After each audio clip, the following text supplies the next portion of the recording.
Greetings and salutations, everybody. I made it. For those who are new, I like to make these little videos about things I enjoy and want to share, usually about film, and very frequently it's about horror or throwbacks to the 80s, sometimes 90s. But I'd been kind of going through a bunch of these Hammer Films titles since earlier this year when I bought a box set that had 20 different films. After that, I went through all of the Hammer Films Dracula titles, and now I'm finishing up the ones of the Frankenstein films that they did.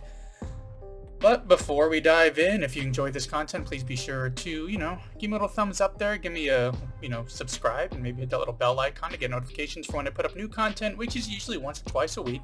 It's really helpful if you pop in there and check it out within that first hour, as it really does help out the algorithm quite a bit, as does sticking around to the end and sharing everything around. Okay, now that all that's out of the way, so I watched the final film of these Hammer Frankenstein films I've been going through over the past several weeks. And for this entry, it is for their final one with Peter Cushing called Frankenstein and the Monster from Hell from 1974. The synopsis for which is as follows.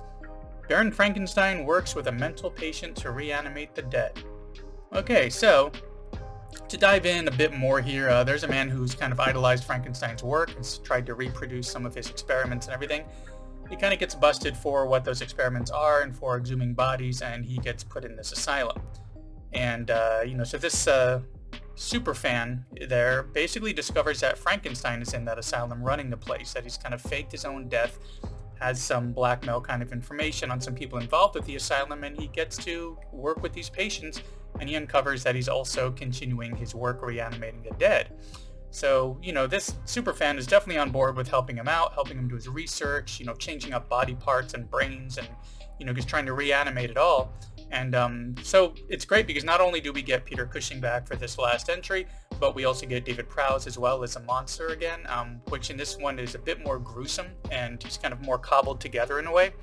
But, our superfan guy who's in that asylum, he, remains on board with all of this. However, eventually there is a bit of a divide between him and Frankenstein, as Frankenstein's taking some bigger risks and his morals are kind of coming out again, because we never really got much addressed as far as how far he's kind of slipped down this darker path, as we saw in the previous Peter Cushing films.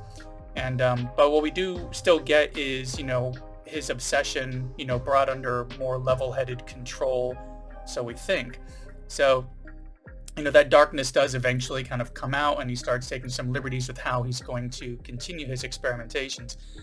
And overall, it was pretty good. It's just, by the time we get to the end, it's just big catastrophe, and, well, next time we'll do it right.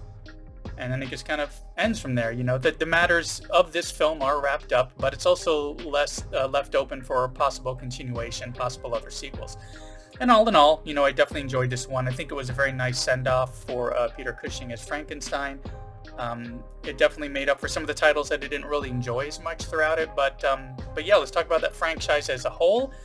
I enjoyed a few of these. At least 3 or 4 out of, I forget how many there were. I think 6 or 7 total that I'd watched. But it did feel a bit more repetitive than what I'd seen with the Dracula films, where they, the Dracula ones are kind of taking these bigger swings to really mix things up. And I feel like Frankenstein, with that franchise, they were trying to play it too close to a very small kind of story of just reanimating the flesh and what those experiments are. They didn't really branch out as much or take as many of those big swings.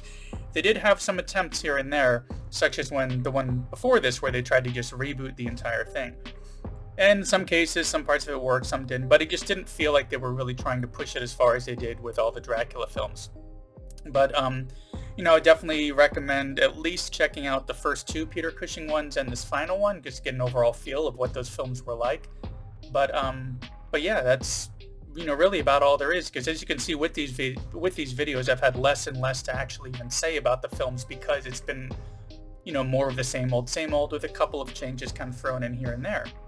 But yeah, now this one is wrapped up, and the big question is, where do I go now with these retro reviews? Well, not Hammer. Nothing against Hammer. I've loved checking these out, but it's been 37 of these films, I believe, I've seen since the beginning of the year, and I really need to take a break from some of the Hammer stuff for a bit. I might throw in like a couple of one-off Hammer titles here and there if I'm looking for something to watch, but maybe some more Universal, RKO, AIP maybe, and, lean a little bit more into also some of the horror that I grew up with, stuff from the late 70s through the 80s and some of the early 90s, especially ones that I haven't seen since the VHS days when we used to rent like 6 of them every weekend. But I'm also going to try to put in some more of the 80s throwbacks that are not horror, some of those comedies and action movies that, we don't really hear as much about these days that seem to have kind of fallen away. I've actually even got a few reviews already written up.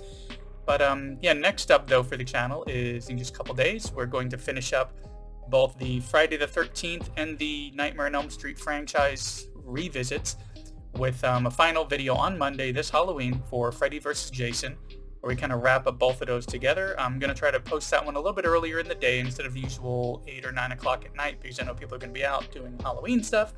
So that one should be up at around noon. So, be sure to subscribe and hit that little bell icon so you get notification for when I put that final one up for revisiting both of those series. But thanks for sticking around through not just the end of this video, but sticking with me through so many of these 50s, 60s, 70s Hammer films. And I will see you in the next one.